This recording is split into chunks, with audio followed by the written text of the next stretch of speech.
Maganda yung topic niya eh. Mayor namin yung topic niya. Nako, mukhang na. Hoy, naka-live na si Attorney Claire. Mag-last topic tayo kay Attorney Claire. Pasok. Huwag na natin patagalin. Attorney Claire, pasok. Wala nang countdown. Ito na po. Sa mga bagong pasok, huwag kalimutan mag-like and subscribe. Last topic tayo kay Attorney Claire. Live na live po kay Attorney Claire to. Kamusta natin sa Attorney Claire? Magandang gabi po, Ma'am Corina. Ang sunog-apog sa Manila, di ba? Sunog-apog sa Manila eh. Tondo, alam mo kung bakit. Kasi taga-Tondo kami. Kaya lang mga kakli, sa totoo lang, itong lugar na to, lumaki ako sa Tondo, hindi ko siya nakita. Hindi ko siya napuntahan. Tapos, kukwento ko na ng konti Nung bata kami, pag umuulan, may mga bata, pumunta yata dyan sa sunog-apog. Tapos, yung kuya ko noon pumunta, sa pagalitan siya kasi daw may disgrasya, pwedeng tangayin ng anod talaga. Anod, pag malakas yung ulan. Natakot yun ng tatay ko noon nung pumunta yung kuya ko sa sunog ako. Parang no siya for that. So, ibig sabihin, ngayon ko lang naisip, ngayon lang. So, kung malakas yung agos ng tubig, hindi siya barado. No, bata pa ako noon, yung mga elementary pa ako. Live po to guys, live. Ibig sabihin, okay, di ba? Kasi yun yung fear ng tatay ko sa kuya ko eh. So, ba't ka pupunta doon? Ang lakas-lakas ng ulan, baka tangayin kayo, umaagos kayo ng stero. Di ba? So, yun yung natatandaan ko. Kasi talagang pinagalitan yung kuya ko. Siguro kuya ko mga grade 5. Basta bata pa. Di ba? So, yun yung nare-recall ko sa sunog apog. Pero ako, never pa akong nakapunta. Hindi ako gumagala. Hindi ko gala yung lugar namin. Well, anyway, so ito. Diba parang school bahay lang talaga, no? Okay, sige. Pakinggan natin tong news na to, ha? Anong nangyari dito? Okay, go. No, the agenda. Magandang gabi po sa inyo lahat. Ano po ba itong sunog-apog na ito? Ano po ba ang punot dulo ng issue na yan? Kung matatandaan po ninyo, siguro 2 times or 3 times pinuntahan ni Secretary Vince Dizon yan. Yan po sinimulan noong 2017. 2017, kailan lang naman naging secretary si Sec Vince, di ba? Okay, tuloy. Ako po inaupo noong 2019. Nabayaran niya ng bago ako maupo. 2019 siya naupo. Nabayaran niyan bago siya naupo. So, 2017. Panahon nga ni dating Pangulong Duterte. Diba? Kaya sabi ko sa inyo mga ka-clear, ito lang naman. Diba? Kung talaga magigiling kayong investigador, good governance kayo, tignan nyo rin yung iba. Diba? Hindi porkit idolo nyo, hindi porkit kumbaga tinitingala nyo na leader, hindi nyo na iimbestigahan. Ito lumalabas 2017. Bayad na. Bago pa mag-2019. Diba? So, kaninong proyekto to? Kay dating Pangulong Duterte.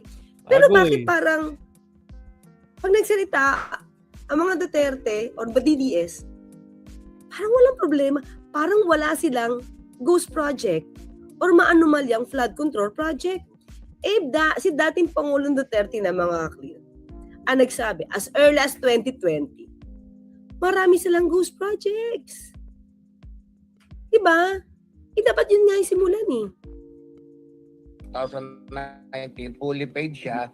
Pero nung matapos po siya, hindi siya talaga gumana kahit minsan. Diba? Ano ba ang sabi ng Pangulo nung sinimulan niya yung sumbong sa Pangulo?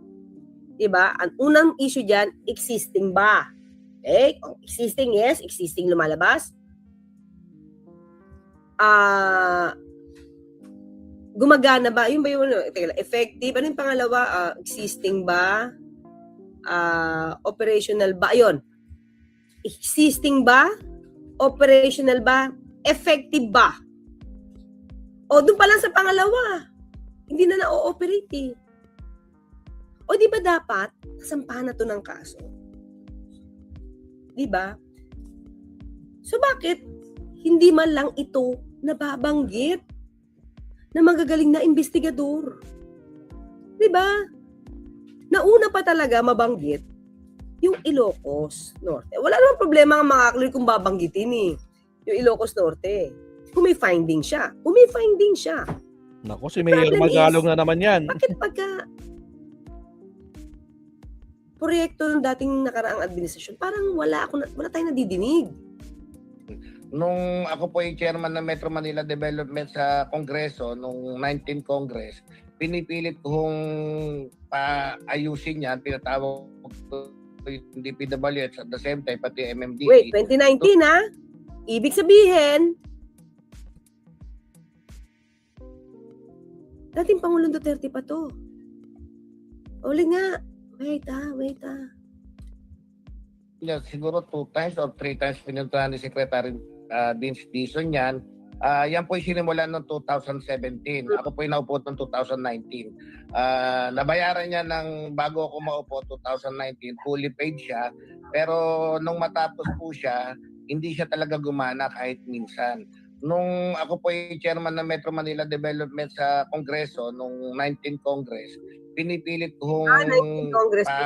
ayusin yan, pinatawag ko yung DPWH at the same time pati MMDA, to no avail, only to find out na meron palang 5 years warranty, ayaw balikan yan ng mga kontraktor. Siguro because of the 5 years warranty, sila yung magbabayad. And after 5 years po, ngayon, siguro mga pang-6 na taon niya, pinipilit.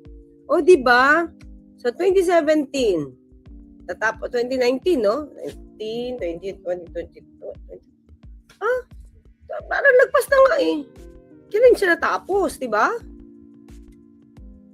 Fully paid ng bago mag-2019, fully paid eh. Pilit nilang gawin ngayon. So dapat lang po na may managot talaga dyan sa Sunog Apog Pumping Station. Almost 1 billion ang halaga niyan eh. Na na-waste. And once and for all po, malaman kung sino yung proponent niyan, pati kung sino yung dalawang contractor niyan. Yung Bitog tsaka yung Legazpi.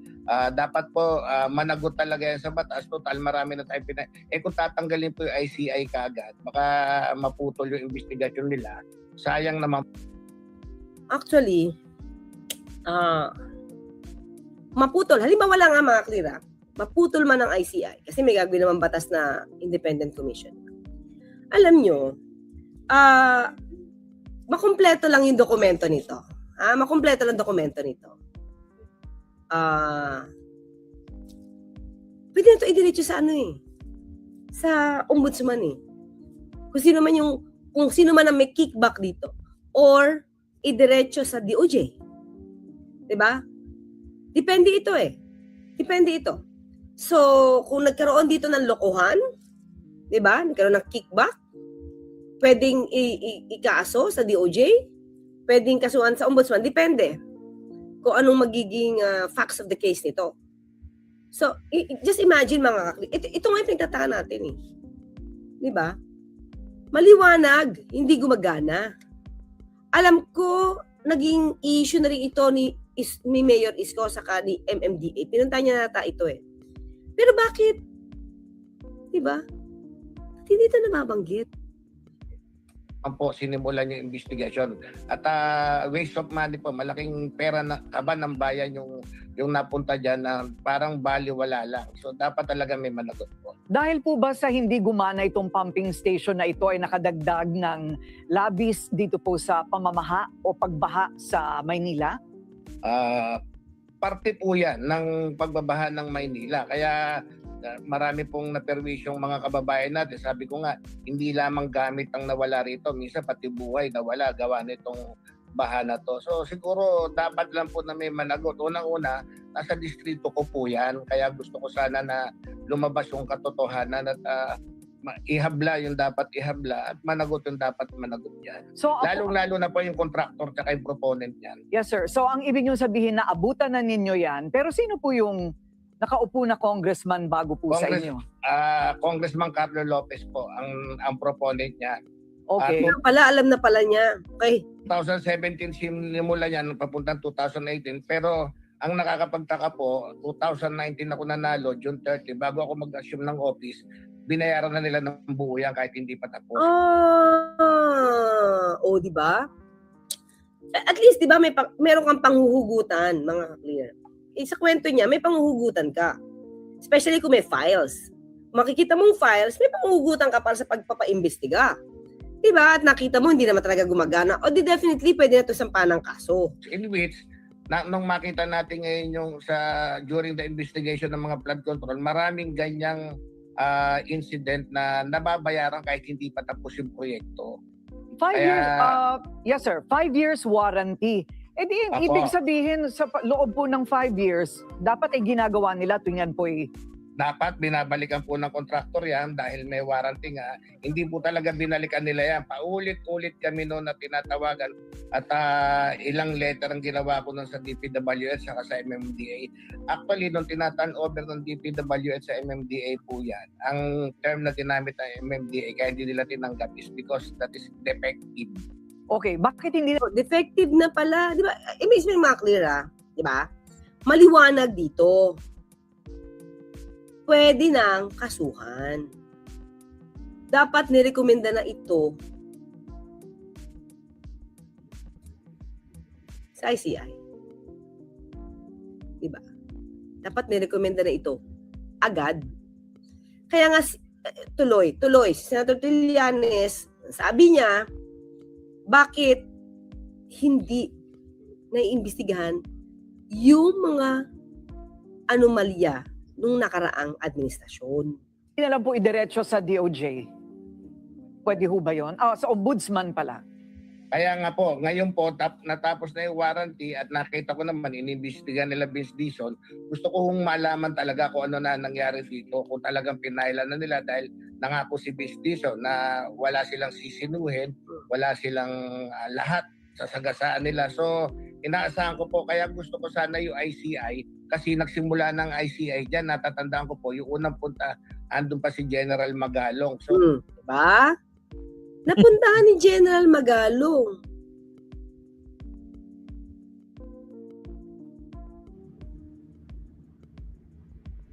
Yun lang yun, mga ka-clear. So, di ba?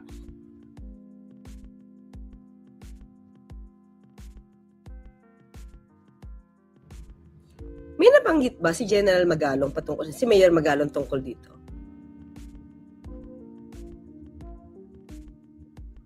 Tanong lang yun, tanong lang.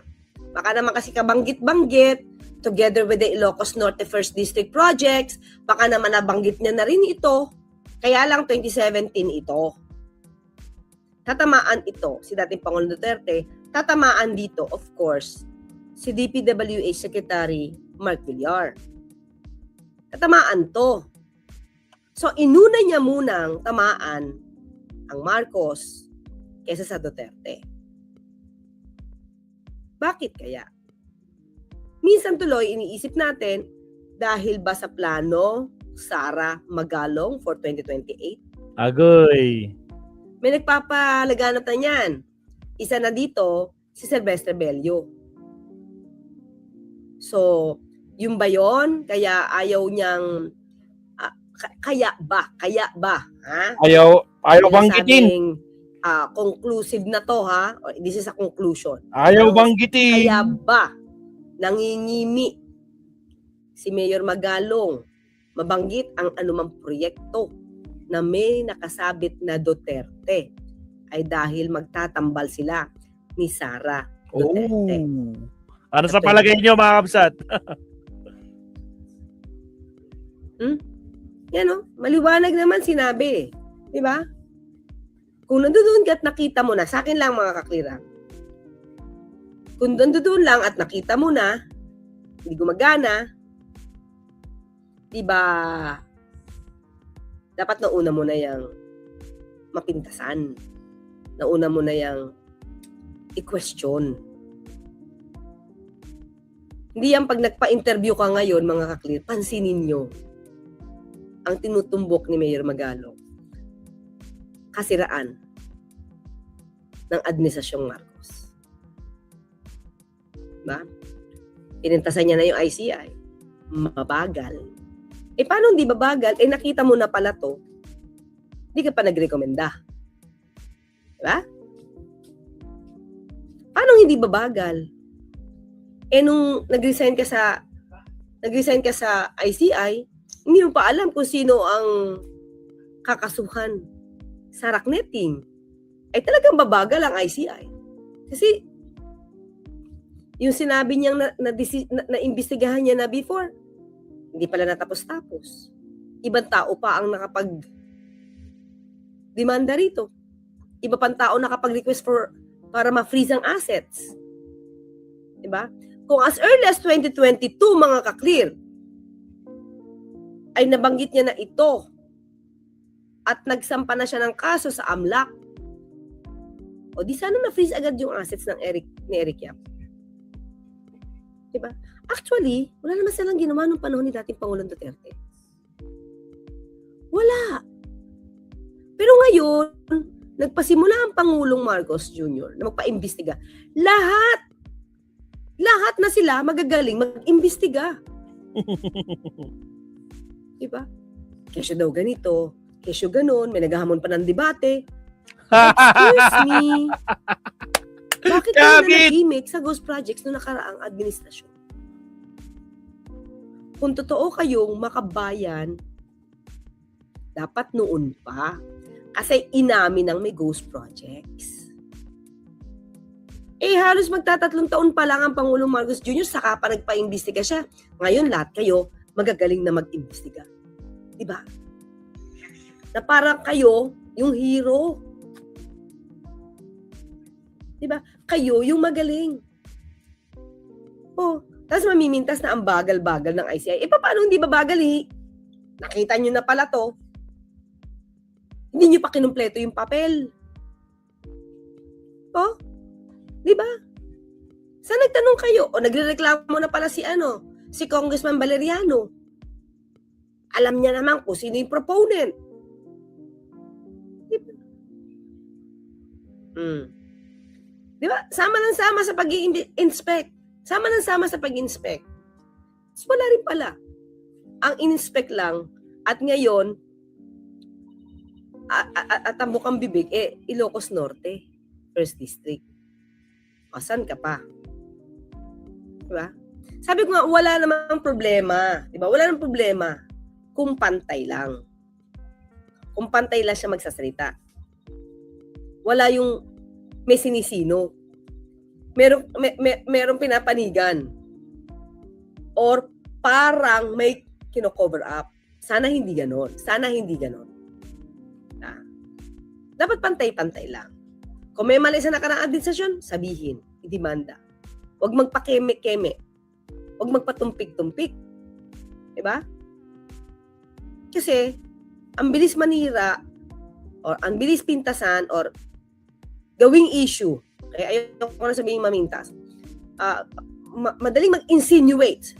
Yan, that's the word. Ikukorek yung sarili ko. Ang daling mag-insinuate sa project sa Ilocos Norte, 1st District. Pero sa mga proyektong katulad nito, wala tayong nadinig. Diba? Okay? Yun lang. So, tuloy na natin to. O, yan, nadinig na natin, nakita to ni Mayor Magalong. Okay, Kita ko naman, inimbestiga nila Vince Dizon. Gusto ko hong malaman talaga kung ano na nangyari dito. Kung talagang pinailan na nila dahil nangako si Vince Dizon na wala silang sisinuhin, wala silang lahat sasagasaan nila. So, inaasahan ko po, kaya gusto ko sana yung ICI kasi nagsimula ng ICI dyan. Natatandaan ko po, yung unang punta, andun pa si General Magalong. Doon pa, unang punta. So, definitely, meron ng mga dokumentong nakuha ang ICI dyan. Diba? Pinuntahan. Pero mga ka-clear, please, inform me kung merong nababanggit ngayon si General Magalong about the Sunog Apog na kitang-kitang hindi operational. Diba? Kasi ito, kapag hindi operational, alam mo na eh. Alam mo na pwede mo i-demand eh. Existing siya, pero hindi siya gumagana. Ang bilis na paimbestigahan o pakasuhan, parekomenda. Diba? Hindi yung lalayo pa. Ayan na sa Manila, nakita na. So, lumayo pa, pumunta pa ng Ilocos Norte, 1st District. At yun ngayon ang sinasabing, 13B. 13B yan. Lahat substandard. Nasaan kaya yung, di ba? Sa lahat yun, dapat meron kang enumeration. Dapat lahat yun kung anong materials ang mali, saan nagkaroon ng substandard, saan may mali. Diba? Ito kita mo na, kahit hindi mo sabihin substandard, hindi operational eh. Diba? Halata ba? Medyo halata ba? At kung bigla naman pong bubuwagin, baka ma-whitewash lang o baka mawala yung kaso na yan. So mga 1 billion, ano? Laking halaga. Almost 1 billion pesos po. So is that At ngayon po overpriced sa ginagawa- tingin po ninyo? Overpriced? Sa palagay ko po, pero sa ngayon, narinig ko rin po kay Secretary Biz Dizon na to repair yung Sulog-Apog Pumping Station, mga 200 milyon po yung gagamitin nila. Ay, grabe. Opo, grabe. Kaya talagang dapat managot dito. Sa usapang 2026 budget naman, huling tanong po, naniniwala po ba kayo na corruption-free na ito? Hopefully po. As a matter of fact po, yung gaan naman, ang implementer naman po niyan yung executive. Kada department na po. Meron naman kaming oversight committee, yung Congress. Siguro po babantayan din namin na Yun ang tama. Diba? Pag in-implement, kaya nga sabi ng Pangulo, mayroong conditional implementation, may vinito. O di pag umpisa pa lang, alam nyo na, oversight, diba? Function yan eh. Ano agad? Issue agad. Hindi pwede kasi magkampihan dito kasi minsan nangyayari kung congressman before, noong 19 Congress o noong panahon ni dating Pangulo Duterte, mga congressman na mayagpag. Diba? Sa build. Diba? Talagang walang magkakaanuan dito. Walang magpipitikan dito. Ngayon hindi pwede. Ang gusto ng Pangulo, maayos ang budget, maayos at tama ang pagkakagastos. Kaya magbantayan. Diba? Magbantayan. maging corruption-free itong 2026 budget. So far po, sa nakikita namin, wala na ring daan para magkaroon ng ganyan. Pero bantayan pa rin natin, DPWS, Department of Education, yung agriculture, yung farm to market, bantayan pa rin po natin. At kising ang taong bayan, galit na galit po ang tao siguro pag nagkaroon pa ng ganyan, hindi na tayo kayang patawarin. Yon, tama yan. At yan din ang gusto ng Pangulo. Kaya nga gusto niya live stream, di ba? Mga clear? Siya nag-request nung una kung pwede nga siyang umupo. Bakit? Galit eh. Ayaw nyo nung nangyari. Di ba? 2025. May vinito siya. At nagkaroon ng conditional implementation. Kaya nga nagsimula itong mahiya naman kayo. Diba? Tandaan natin mga clear. Diba, Let Reyes? Sure lang. Kung hindi nagsalita ang Pangulo na mahiya naman kayo, tingin nyo magkakaroon ng ito malalimang pag-iimbestiga. Abay, wala. Bulag pa rin tayo kung hinayaan niya to. Katulad nung nangyari nung nakaraang administrasyon, bulag na bulag tayo tungkol sa ghost projects. Sinabi lang na ghost projects pero walang ginawang investigasyon. Belhika. Diba? Wala. Walang malawakan. Wala. Oh.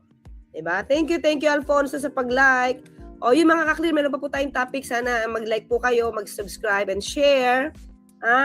Thank you so much kay Norlito Corane. Thank you so much sa iyong sticker. Okay. So, Salamat, Shiro, Atty. thank you. Oh, round 2 na tayo. Aking mga MIBs. Tatay G's, Salamat, Shiro. Atty. Shiro sa Letres. Nandito si Letres. Salamat, Atty. Lagi kita naalala. Pati sa press briefing, nabanggit kong pangalan mo. Di ba, Mylene? Oh. Yeah. Yuki. Okay. Yukiniski. Yan. Si Yukiniski. So, mga clear, Sinowal. Thank you so much, Salamat, Atty. Okay, teka lang. Basahin ko muna ito. Wait. At ito na po ang bagong account name ko. Yukiniski na. Okay, so Yukiniski na ang babanggitin natin. Yukiniski.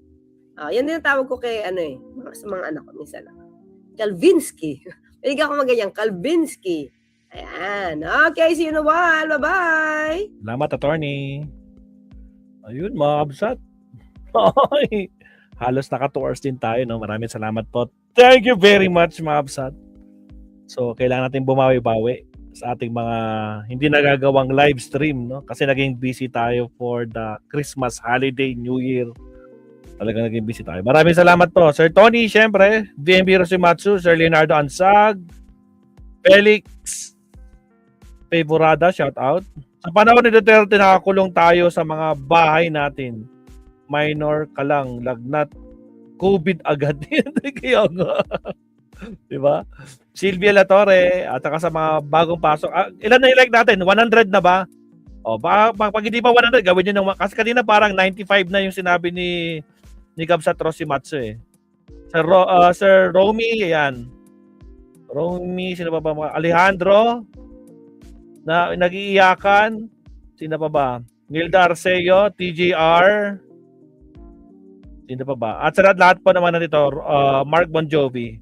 Again, thank you very much mga Kabsat, no? Kita-kitsa lang tayo sa ating next live stream. Alright, so kung tayo, may gagawin kasi akong assignment mga Kabsat, kaya medyo okay. Tsaka naka-tours na tayo. So again, maraming salamat. Hanggang sa muli, Maestro Paul is signing off. God bless po. Happy New Year! Bye-bye!